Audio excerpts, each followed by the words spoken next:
주 예수님의 은혜가 함께 하시기를 빕니다. 오늘도 주 예수님의 은혜 가운데 사는 우리 모두 되었으면 좋겠습니다. 그러면 아침 예배를 드림으로 주님의 은혜를 생각하고 또 함께 감사하도록 합시다.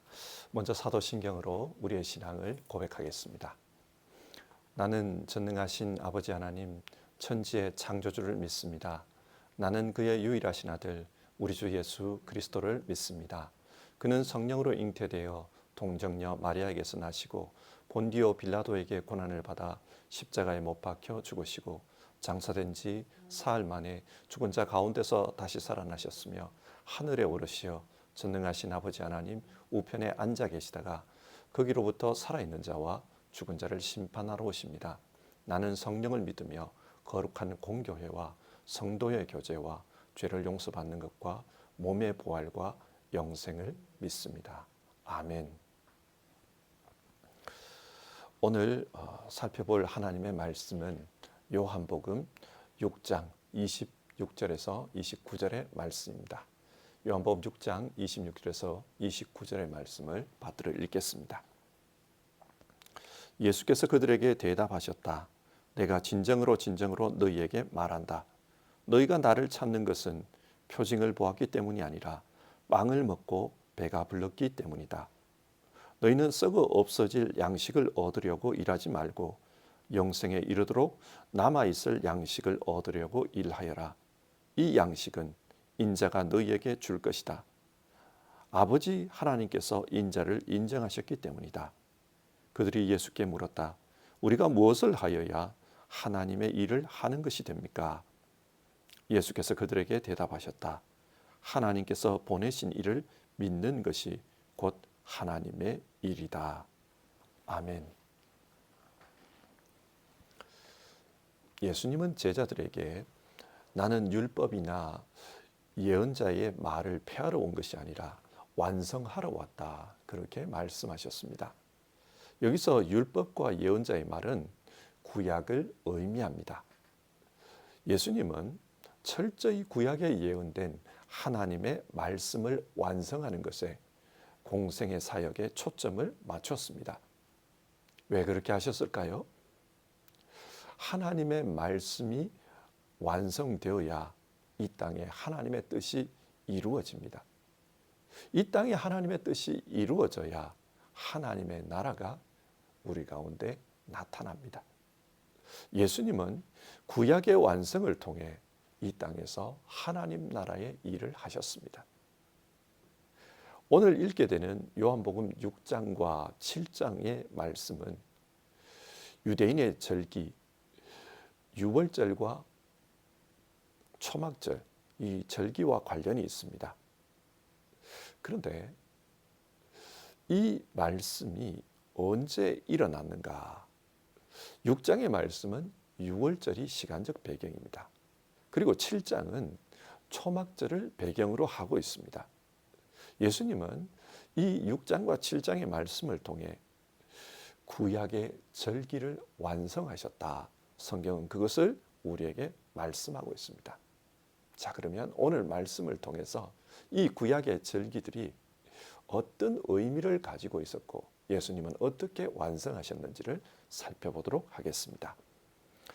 먼저 6장은 오병이어 사건에 대해서 이야기하고 있습니다.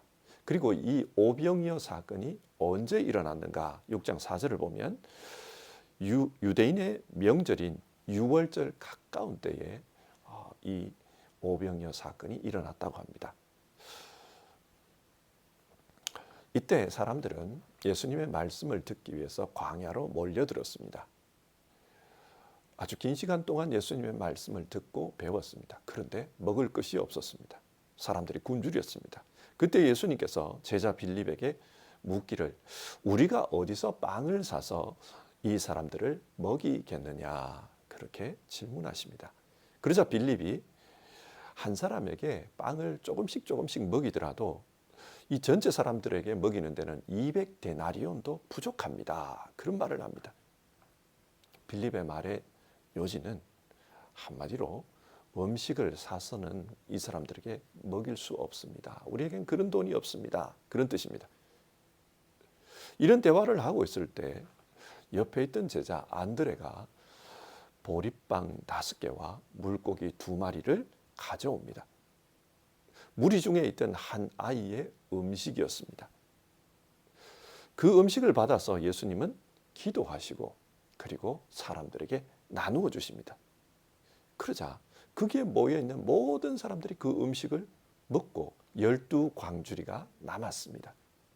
그 모인 사람의 수는 남자만 해도 5,000명이 넘었다고 합니다.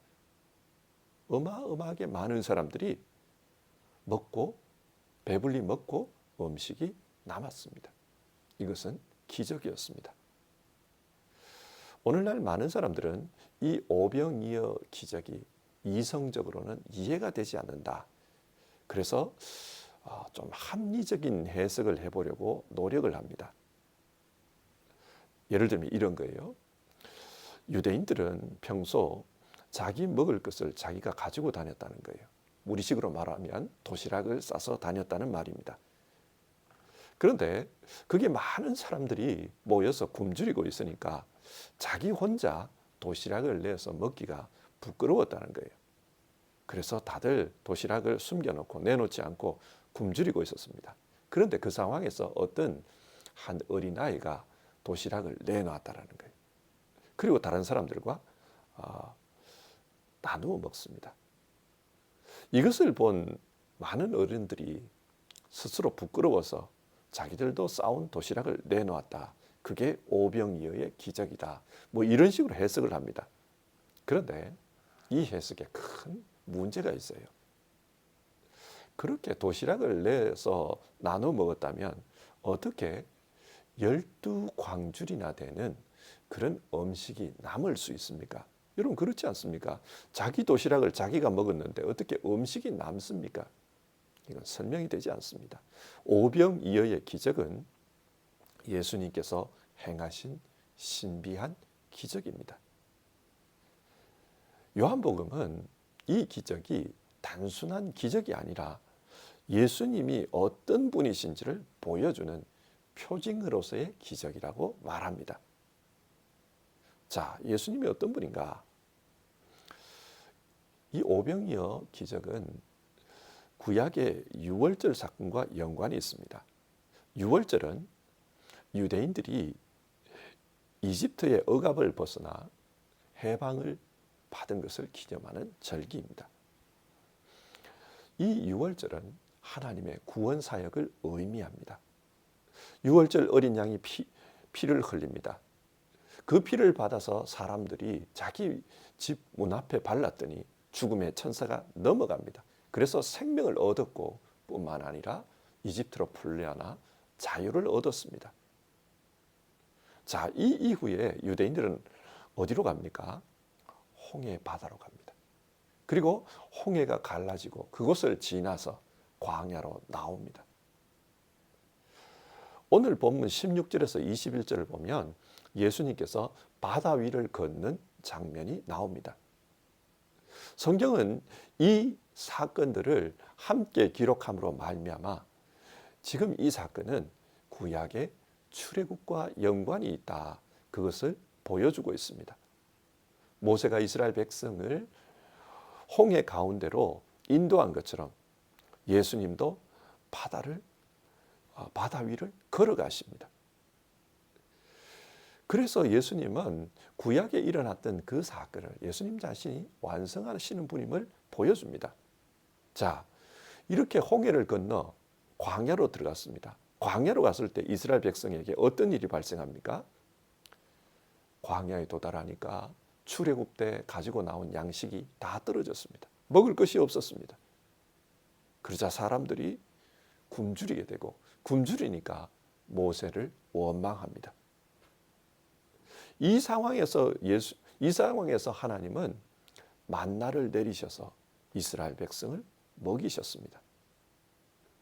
이 만나를 통해 하나님이 진짜 우리와 함께 하시구나. 우리 가운데 역사하시구나. 사람들로 하여금 깨닫게 하셨습니다. 그처럼 신약의 예수님도 오병이어의 사건을 통해 자기 자신이 누구인지를 드러내십니다. 예수님은 스스로를 누구라고 하셨습니까? 나는 하늘에서 내려와 세상에 생명을 주는 생명의 빵이다. 그렇게 소개하셨습니다. 자, 여기서 예수님은 구약의 유월절 사건이 무엇을 의미하는지 그 의미를 분명하게 해석해 주십니다. 유월절 때 유월절 어린 양이 피를 흘렸습니다. 그처럼 예수님도 십자가에서 피를 흘릴 것이라고 하십니다. 인간을 대신해 죽으시는 겁니다. 유월절 어린 양이 그렇게 대신 죽고 그 피를 문 앞에 발랐더니 이스라엘 백성이 생명을 얻었습니다. 그처럼 예수님께서 십자가에 피 흘려 죽으심으로 말미암아 많은 사람들이 이 땅의 모든 인류가 죄 사함을 받게 됩니다. 그리고 유월절 이후에 만나를 먹었습니다. 그처럼 예수님은 오병이어의 이적을 통해 생명의 양식을 먹이십니다. 그 생명의 양식의 실체는 예수님 자신입니다. 예수님 자신이 이 생명의 양식이라고 하십니다. 그래서 예수님은 제자들에게 자신의 생명, 즉 살과 피를 먹으라고 하셨습니다. 그런데 사람들은 이 말을 오해했습니다. 예수님께서 자기들에게 예수님 자신을 잡아먹으라 그렇게 말한 것으로 오해했습니다. 그러나 예수님께서 말씀하시고자 한 것은 십자가에서 죽으시는 그 예수님을 믿음으로 받아들여라. 그러면 영생을 얻는다. 그 메시지였습니다. 자, 보십시오. 믿음과 식사는 동일한 점이 있어요. 먼저 식사를 생각해 봅시다. 음식을 먹습니다. 그 음식이 내 입에 들어오기 전에는 나와는 상관없는 그런 제3의 물체였습니다. 그러나 그 음식이 내 입에 들어와 소화가 되면 그 음식은 내 살이 되고 내 피가 됩니다. 뿐만 아니라 내 몸을 움직이는 에너지가 됩니다. 내 몸에 힘이 됩니다. 무슨 말입니까? 이 음식이 내 안에 들어와 나와 연합한 것입니다. 그처럼 믿음도 그렇습니다. 예수님을 믿는다는 게 뭐냐? 예수님과 하나 되는 것입니다. 예수님을 믿기 전에 나와 예수님은 별개의 사람이었습니다. 그런데 예수님을 믿으면 내 안에 예수님이 들어옵니다. 내가 예수님의 몸에 참여하게 됩니다. 요한복음 15장은 이 믿음을 포도나무와 가지의 관계로 비유합니다. 내가 예수님을 믿는다는 것은 마치 가지가 포도나무에 붙어 있는 것처럼 내가 예수님과 하나가 되는 것이다. 그런 의미입니다. 내가 예수님을 받아들였습니다. 이제 예수님께서 내 안에 들어오셔서 나와 하나가 되십니다. 그러면 예수님의 생명이 내 생명이 됩니다. 예수님의 죽음이 내 죽음이 됩니다. 예수님께서 죄를 위해서 죄의 문제를 해결하기 위해서 십자가에 죽으십니다. 그처럼 나도 그 예수님의 죽음에 연합해서 죄에 대하여 죽은 것입니다. 그래서 더 이상 죄 아래 있지 않는 겁니다. 예수님께서 부활하셨습니다. 그처럼 나도 예수님의 몸에 참여해서 새 생명으로 부활한 것입니다. 그래서 예수님의 그 생명이 내 생명이 됩니다. 그렇기 때문에 나는 영생을 얻는 것입니다. 이처럼 식사와 믿음은 유사한 점이 있습니다. 그래서 예수님은 나를 먹으라고 하신 겁니다. 자, 예수님께서 지금 오병이어의 기적을 통해 이 사실을 말씀하십니다. 구약의 이스라엘 백성이 광야에서 만나를 먹은 것처럼 신약 시대에 하나님께서는 예수님을 우리에게 생명의 양식으로 주셨습니다. 그래서 이 예수님을 믿음으로 받아들이면 우리는 영원히 살게 된다. 이것이 유월절의 참된 의미입니다. 그러나 사람들은 하나님께서 의도하시는 이런 것에는 별로 관심이 없고 오로지 육의 양식에 관심이 있었습니다. 그래서 육의 양식을 얻기 위해 예수님을 억지로 왕으로 삼으려고 했습니다. 제2의 오병이어, 제3의 오병이어, 계속된 오병이어를 행하라는 것입니다. 그래서 우리를 먹여 살려라. 그걸 원했던 겁니다. 이런 목적으로 예수님을 따라오니까 예수님이 그 사람들에게 뭐라고 하셨습니까? 27절을 보면 너희는 썩어 없어질 양식을 얻으려고 일하지 말고 영생에 이르도록 남아있을 양식을 얻으려고 일하여라. 그러면 어떻게 해야 영생에 이르는 양식을 얻을 수 있습니까? 29절 하나님께서 보내신 이를 믿는 것이다. 예수님은 그렇게 말씀하십니다. 자, 이 말씀을 오늘 우리의 현실에서 생각해 봅시다. 사람들은 무엇을 얻기 위해 예수님을 믿고 따릅니까? 또 우리는 무엇을 얻기 위해 예수님을 믿고 따릅니까? 육의 양식입니까? 육의 문제입니까? 우리가 예수님을 따르는 궁극적인 목적은 영생에 이르기 위해서입니다. 예수님은 우리가 영생에 이르는 목적으로 주님을 따라오기를 원하셨습니다. 어떻게 하면 영생에 이를 수 있습니까? 예수님을 믿음으로 예수님과 하나 되는 것입니다. 마치 육의 양식을 먹음으로 그 양식이 우리 육과 하나 되듯이 예수님을 믿음으로 예수님과 우리가 하나 되는 것, 주님은 그것을 원하십니다. 이어서 7장입니다. 초막절 이야기가 나옵니다. 이 초막절은 출애굽한 이스라엘 백성이 광야에서 살아갈 때 하나님께서 그 광야 생활에 어떤 은혜를 베푸셨는가, 그것을 기억하는 절기입니다. 예수님 당시에 유대인들은 이 초막절 때 특별한 의식을 행했습니다. 그것은 매일 아침 제사장이 실로암 연못에서 물을 길어와서 성전 제단에 붓는 것이었습니다. 이런 의식을 행한 이유는 조상들이 광야에서 행진할 때 물이 없어서 많은 어려움을 겪었습니다. 그러나 그때 하나님께서는 반석에서 물이 나오게 하셨습니다. 그리고 이스라엘 백성들로 하여금 마시게 하셨습니다. 하나님의 그 은혜를 기억하기 위해서 유대인들은 초막절에 성전 제단에다가 물을 갖다 부은 것입니다. 7장 37절 명절 마지막 날이었습니다. 그때 제사장이 물을 길어와 성전 제단에 부었던 것 같습니다. 그러자 예수님은 그 장면을 보면서 큰 소리로 이렇게 말씀하셨다고 합니다. 목마른 사람은 다 내게로 와서 마셔라. 나를 믿는 사람은 성경이 말한 바와 같이 그의 배에서 생수가 강물처럼 흘러나올 것이다. 여러분, 여기서 말씀하는 생수가 무엇이라고 합니까?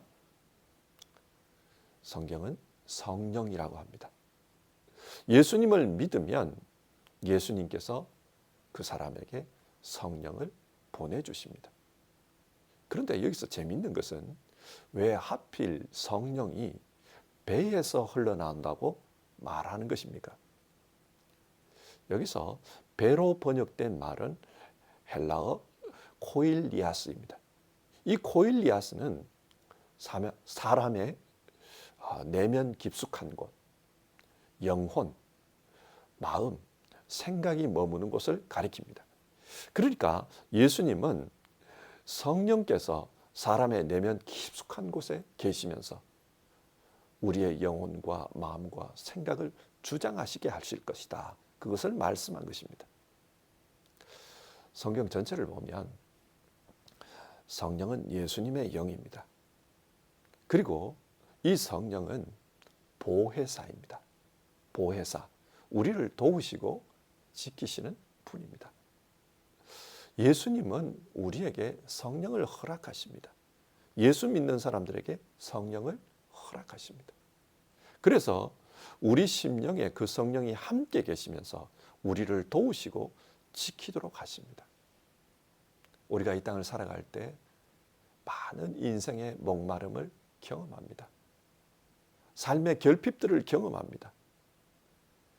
주님께서는 우리에게 성령을 허락해 주셔서 그 성령이 우리 안에 계시면서 이 모든 문제들을 해결하시고 또 우리를 지키시고 보호해 주시도록 하셨습니다. 이것이 초막절의 참된 의미다. 성경 그렇게 해석해 주고 있습니다. 예수님은 이 초막절 행사를 통해서 내가 이 초막절을 완성하러 왔다. 내가 너희에게 성령을 주러 왔다. 너희는 이 성령과 함께 인생의 목마름을 해결하라. 그렇게 말씀하신 것입니다. 자, 오늘 말씀을 한번 정리해 봅시다. 예수님은 요한복음 6장과 7장을 통해 구약의 예언의 말씀을 성취하십니다. 6장에서 유월절을 통해 십자가에서 찢기는 살과 피를 우리에게 주심으로 그 유월절이 완성되었다. 그렇게 말씀합니다. 그리고 7장에서 초막절을 통해 그 구약의 초막절이 너희에게 완성되었다. 그것을 말씀합니다. 어떻게 해요? 우리에게 성령을 부어주심으로 이 초막절이 완성되었다는 겁니다. 이처럼 예수님은 구약에 예언했던 그 사건들을 예수님 자신의 사역을 통해 완성시키십니다. 그래서 하나님의 뜻이 우리 가운데 이루어지게 하십니다. 여러분, 하나님의 뜻이 무엇입니까? 하나님은 우리를 구원하시기를 원하십니다. 그리고 우리로 하여금 이 땅에서 하나님 백성으로 하나님의 은혜로 사는 것을 원하십니다. 자, 그렇다면 우리는 어떻게 살아야 할까요? 믿음을 통해 예수님과 연합해야 합니다. 믿음으로 예수님과 연합할 때 그때 우리 안에 구약이 예언했던 유월절 사건, 구약이 예언했던 초막절 사건이 우리 삶 가운데 일어나게 됩니다.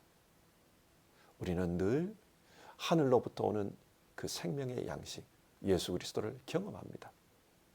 다르게 표현하면 우리에게 매일매일 만나의 사건이 우리 심령 가운데 일어나는 것입니다. 그래서 우리의 심령이 생명의 양식, 영생의 양식을 먹으며 살 수 있도록 해주시는 것입니다. 때로는 우리도 영적 기근을 경험할 때가 있습니다. 영적 목마름이 몰려옵니다. 그런데 예수님께서 우리 가운데 계시면 성령으로 하여금 우리 영적 기근들을 해결하게 하십니다. 우리 인생의 목마름, 우리 인생의 갈급함, 그것을 해결해 주십니다. 그러니까 믿음을 통해 예수님과 연합하라. 성경은 우리에게 그것을 권면하고 있는 겁니다. 그런데 많은 사람들이 이런 영혼의 문제보다 육의 문제에 집착합니다. 이 땅의 성공, 이 땅에서의 물질의 풍요로 그것을 더 바랍니다. 그러다 보니 예수님을 믿어서 영생의 양식을 얻는 것, 영혼의 갈증을 해결하는 것, 이런 것을 의미 없는 것처럼 생각하고 살아갑니다. 예수님께서는 사람들에게 너희는 썩어 없어질 양식을 위해 일하지 말고 영생에 이르도록 하는 그 양식을 위해 일하라. 그렇게 말씀하셨습니다. 우리가 그 말씀을 마음에 꼭 품고 살았으면 좋겠습니다. 그러나 사람들은, 제자들은 그 말씀의 의미를 깨닫지 못했습니다. 그래서 요한복음 6장 마지막 부분을 보면 예수님을 따르던 많은 제자들이 예수님을 떠났다고 합니다. 그 모습을 보면서 예수님께서 제자들의 12제자에게 묻습니다. 너희도 떠날 것이냐? 그때 베드로가 뭐라고 말씀합니까? 영생의 말씀이 여기 있는데 우리가 어디로 가겠습니까? 끝까지 주님을 따르겠다고 말씀했습니다. 오늘 우리도 세상에 많은 사람들이 세상의 물질과 세상의 성공을 향해 떠날지라도 베드로처럼 주님께 이렇게 대답하며 따랐으면 좋겠습니다. 나는 주님을 끝까지 따를 것입니다. 주님에게 영생의 양식이 있기 때문에, 영생의 생수가 있기 때문에 끝까지 주님을 따르겠습니다. 주님 따라가겠습니다. 우리 그렇게 말할 수 있기를 바랍니다. 같이 기도하겠습니다. 하나님, 이 땅에 살면서 때로는 경제적인 어려움을 겪고 때로는 육신의 고통을 느낍니다. 그러다 보니 이 땅의 문제에 매몰되어 이 땅의 것에 집착하며 살아가는 그런 현상이 나타납니다. 하지만 오늘 말씀을 읽으며 썩어질 양식을 위해서가 아니라 영원토록 남아있을 양식을 위해 신앙하는 것이 주님께서 우리에게 원하시는 것이다. 그것을 알고 다시 한번 믿음을 다짐합니다. 우리 모두 예수님을 믿는 믿음으로 이 땅의 삶을 살게 하옵소서. 어려움이 있어도 예수님을 믿고 따르면 우리 안에 계시는 그 주님께서 우리의 문제를 해결해 주십니다. 우리의 배고픔을 해결해 주시고 삶의 갈증들을 해결해 주시는 것, 우리 그거 믿습니다. 우리 이 믿음 가지고 어려움 가운데서도 끝까지 주를 따르는 사람들 다 되게 하옵소서. 너희도 나를 떠날 것이냐? 그런 질문 속에서 우리 모두 베드로처럼 나는 끝까지 주님을 따르겠습니다. 그렇게 대답할 수 있게 도와주시고 진짜 끝까지 따르는 우리 모두 되게 하옵소서. 오늘도 믿음으로 살기로 결단하며 하루를 시작하는 우리 성도님들 한 분 한 분을 붙들어 주시옵소서. 우리 주님 예수님의 이름으로 기도드립니다. 아멘. 오늘 하루도 우리가 말씀 붙들고 그렇게 살았으면 좋겠습니다. 주님 가르쳐 주신 기도로 아침 예배를 마치겠습니다. 하늘에 계신 우리 아버지, 아버지의 이름을 거룩하게 하시며 아버지의 나라가 오게 하시며 아버지의 뜻이 하늘에서와 같이 땅에서도 이루어지게 하소서. 오늘 우리에게 일용할 양식을 주시고 우리가 우리에게 잘못한 사람을 용서하여 준 것 같이 우리 죄를 용서하여 주시고 우리를 시험에 빠지지 않게 하시고 악에서 구하소서. 나라와 권능과 영광이 영원히 아버지의 것입니다. 아멘.